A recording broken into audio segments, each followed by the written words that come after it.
اور اگر آپ کو زیادہ ہی تکلیف ہے تو آپ سے فیصلہ نہیں کرواتے، جن سے اختلاف ہوا ہے کن سے ہوا؟ امیر معاویہ کا حضرت علی المرتضیٰ رضی اللہ تعالیٰ عنہ سے اختلاف ہوا نا، فاتح خیبر شیر خدا سے اختلاف ہوا۔ تو آئیے شیر خدا کا فیصلہ آپ کو سنا دیتا ہوں، وہ کیا کہتے ہیں۔ نہج البلاغہ شیعہ مسلک کی بہترین کتاب جو ان کے ہاں ہے، نہج البلاغہ، حضرت علی رضی اللہ تعالیٰ عنہ کیا فرماتے ہیں؟ شیر خدا فرماتے ہیں ان ربنا واحد ونبینا واحد۔ اختلاف بھی ہوا، جنگیں بھی ہوئیں، کیا فرماتے ہیں؟ ان ربنا واحد ونبینا واحد ودعوتنا فی الاسلام واحدۃ۔ ہمارا رب بھی ایک ہے، ہمارا نبی بھی ایک ہے، اور ہمارا دین دعوت اسلام بھی، وہ بھی اسلام کی دعوت دیتے ہیں، ہم بھی اسلام کی دعوت دیتے ہیں۔ اور اگلی بات فرماتے ہیں لا نستزیدہم فی الایمان باللہ والتصدیق برسولہ ولا یستزیدوننا۔ اللہ اکبر، کہتے ہیں ایمان باللہ، ایمان بالرسول، تصدیق بالرسول، اس میں نہ وہ ہم سے بڑھ کر ہیں نہ ہم ان سے بڑھ کر ہیں، یعنی جس طرح ان کا ایمان ہے ہمارا بھی ایمان ہے، جس طرح وہ نبی کی تصدیق کرتے ہیں ہم بھی نبی کی تصدیق کرتے ہیں۔ فرق کیا ہے؟ کہتے ہیں الامر واحد الا ما اختلفنا فیہ من دم عثمان۔ صرف ہمارا اختلاف اور ان کا اختلاف حضرت عثمان کے خون کے بارے میں ہے۔ حضرت عثمان کے قصاص کے متعلق اختلاف تھا۔ ہری پور والو جان کے جیو، سمجھ کے جیو۔ حضرت علی کیا فرماتے ہیں؟ ان کو کافر کا، ان کو منافق کا، ان کو بے دین کا نہیں، کہتے ہیں ان کا رب ہمارا رب، ان کا نبی ہمارا نبی، نہ ایمان میں وہ ہم سے بڑے ہیں نہ ہم ان سے بڑے ہوئے ہیں۔ تصدیق باللہ، تصدیق بالرسول میں اختلاف کس چیز میں؟ فی دم عثمان، عثمان ابن عفان کے خون میں ہے۔ عثمان کے خون میں کیسے اختلاف؟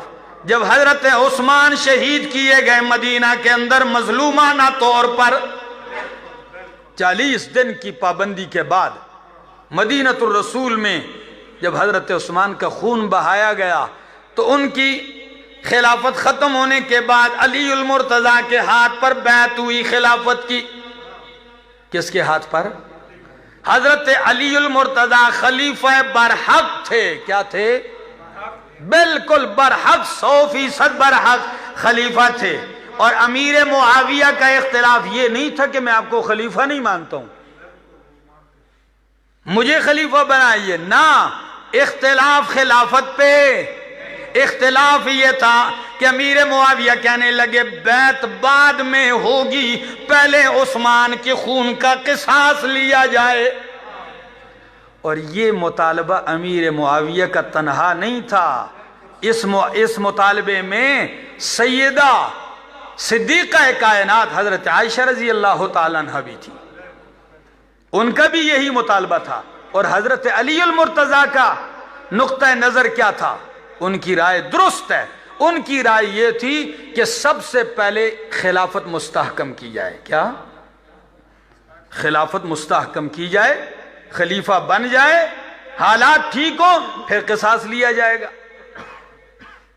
اختلاف صرف اس بات میں تھا۔ حضرت علی کیا فرماتے ہیں؟ کہتے ہیں وَنَحْنُ مِنْهُمْ بُرَآءُ، اور ہم دونوں یعنی معاویہ اور ہم دونوں گروہ خون عثمان سے بری ہیں، نہ وہ قاتل ہیں نہ ہم قاتل ہیں، لڑائی صرف قصاص کے معاملے پر ہے۔ اور اگلی بات وہ بھی ذرا سن لیجئے تاکہ آپ کے 14 طبق روشن ہو جائیں کہ جب جنگ ہوئی ان کے درمیان تو بیچ میں کئی لوگ تو قتل بھی ہوئے۔ کیا؟ حضرت امیر معاویہ کے لشکر سے بھی، حضرت سیدنا علی المرتضیٰ کے لشکر سے بھی بندے قتل ہوئے۔ تو یہ کہاں جائیں گے؟ علی کا فیصلہ مان،